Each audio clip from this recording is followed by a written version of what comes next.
참 대한민국 국민 하기도 참 힘들다.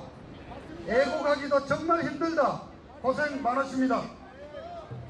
또 오늘 이렇게 힘든 자리에 오셨으니까 세상 돌아가는 얘기를 조금은 알고 가셔야 되지 않습니까? 그래서 저는 지금 이 문재인 좌파 정부가 추진을 하고 있는 정상회담 그 속에 담긴 업무 몇 가지 말씀을 드리겠습니다. 지금 이틀 전에 남북 고위급 회담을 해서 9월 안에 평양에서 또 평양 갑니다. 이제는 남북 정상회담을 한다고 발표가 되어 있습니다. 이유가 몇 가지 있습니다. 자, 첫 번째는 문재인이 지지율이 지난 5주 동안 계속 떨어졌습니다. 그래서 또 남북 평화 쇼를 해가지고 뭐 어떻게 또 한번 이 지지율을 만회볼까 하는 그런 의도가 있었던 것 같고요. 두 번째는 이른바 구구절, 북한의 구구절을 의식했던 것 같습니다. 구구절이란 9월 9일날 북한의 이른바 인민민주주의 공화국이 설립된 날이 9월 9일. 이것을 북한에서는 구구절이라 그러는데 아마 북한 애들이 구구절 축하하러 그 전에 올라와서 정상회담을 하자고 그랬던 것 같습니다. 근데 지도 체면이 있는지, 자, 8.15 건국 70주년을 부정한 친구가 북한의 구구절을 축하하러 올라갈 수는 없으니까 끝나고 나서 만나자 이렇게 돼 가지고 제가 입수한 정보로는 9월 12일이나 13일에 정상회담을 하도록 되어 있다고 합니다. 그리고 세 번째는 이게 이제 중요하죠. 이른바 종전선언을 하고 남북경제협력이라는 이름으로 북한에 대한 경제 지원을 아주 공식화하겠다는 그런 의도를 갖고 있습니다. 종전선언이 뭐냐? 지금 현재 우리 북괴와 우리 대한민국은 이른바 휴전 상태입니다. 전쟁을 치다가 그냥 이렇게 잠시 쉬고 있는 단계입니다. 공식 용어로는 정전이라고 되어 있는데 저 버스 정거장 할 때 멈출 정전으로 된 전쟁을 잠시 멈추고 있는 상황입니다. 근데 이거를 이제 전쟁이 끝났다 종전으로 바꾸자는 겁니다. 혹시 글자 한자가 바뀌는데 큰 의미가 있겠냐 하시지만은 엄청난 차이가 있습니다. 자, 전쟁이 지금 정지되어 있고 휴전이기 때문에 이 휴전을 감독감시하기 위해서 현재 유엔 휴전 정전 감독위원회가 우리나라에서 판문점을 일단은 지금 감독을 하고 있습니다. 그리고 그 유엔군 사령부가 아직도 그대로 존재하고 있습니다. 근데 이제 전쟁이 끝났다고 남북 플러스 미국까지 포함한 3자가 종전선언을 하자는 거 아닙니까? 그럼 전쟁이 끝났으면 유엔 감독위원회 이제 해체해야 되죠. 그 다음에 유엔군 주한 유엔군 사령부도 해체해야 됩니다. 이론적으로. 근데 실질적으로 유엔군은 주한 미군이 대부분입니다. 이 종전선언 하면 어떻게 됩니까? 종전선언 다음에는 이제 평화협정도 맺게 되는데 그렇게 가면 결국 주한미군 철수하라는 얘기가 되는 겁니다, 여러분. 자, 지금 평택에 가 있는 25,000명 주한미군 나가고 나면은 다시 돌아오기 힘듭니다. 그렇게 되면 어떻게 됩니까? 자, 지금 북한의 휴전선 일대에 있는 GP 80개를 철거한다고 그러죠. 대전차 장애물 지금 다 파괴하고 있습니다.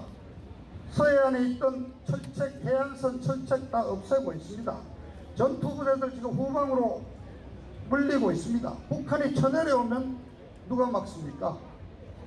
결국 종전선언을 하고 주한미군을 철수하고 나면은 다음에는 북한 북과 괴뢰군의 남침을 이렇게 길을 열어주는 시나리오로 가는 겁니다, 여러분. 이해하십니까?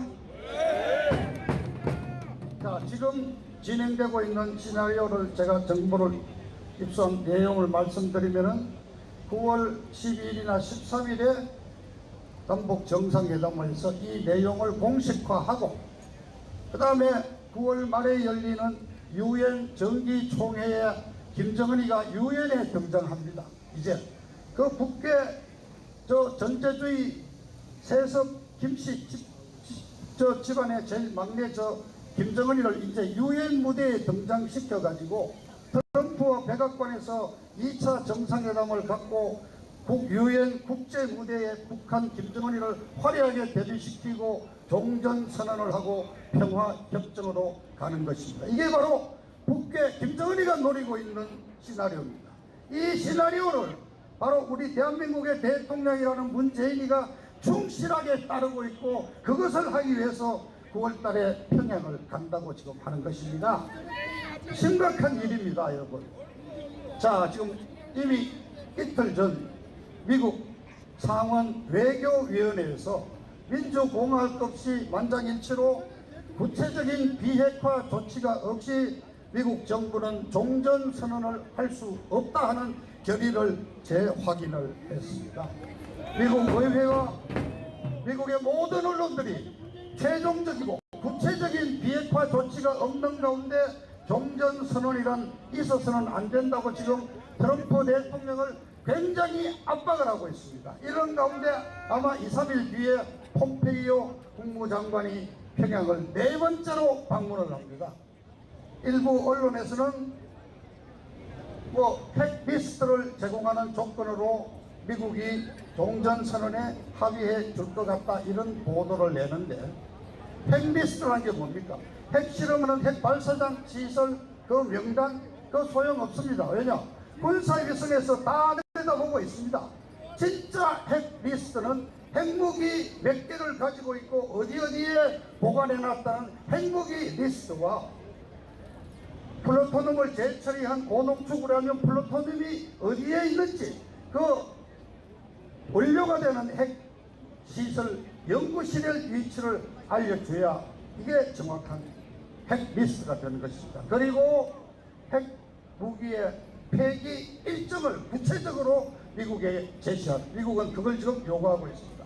과연 문재인이와 김정은이가 원하는 시나리오대로 하고 갈 수가 있을지 이것은 좀 더 지켜봐야 되겠습니다. 또 특히 바로 방금 있었습니다마는 북한산 석탄 철강도 빌 수 있습니다.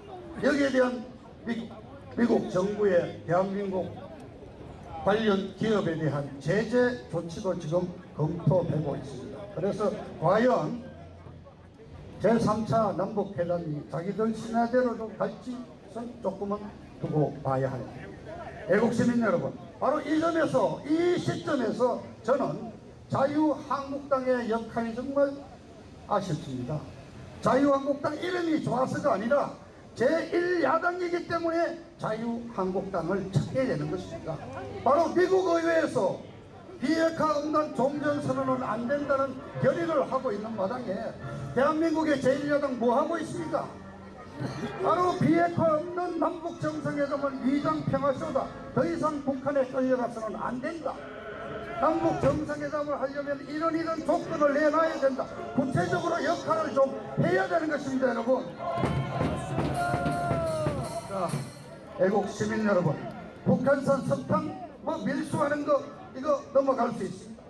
최저임금 10,000원을 그냥 고집을 해서 380만 영세업자를 정말 구렁텅이로 몰아내는 경제 파탄은 우리가 참을 수 있습니다. 그러나 여러분, 대한민국을 김정은이한테 넘기는 짓, 대한민국이 적화 통일돼도 좋습니까? 이것만은 여러분 용서할 수가 없습니다. 우리 자식을 위해서, 우리 손자를 위해서 여러분 집에 돌아가셔서 자식들과 손자들에게 이런 업무가 진행되고 있고 평화라는 이름하에 남북 간에 이런 업무가 진행되고 있다는 걸 알리시고 정말 두 눈 똑바로 뜨고 힘드시면은 끝까지 투쟁하고 이 문재인 정권 조기에 퇴진시키도록 노력해야 된다는 말씀드립니다. 감사합니다.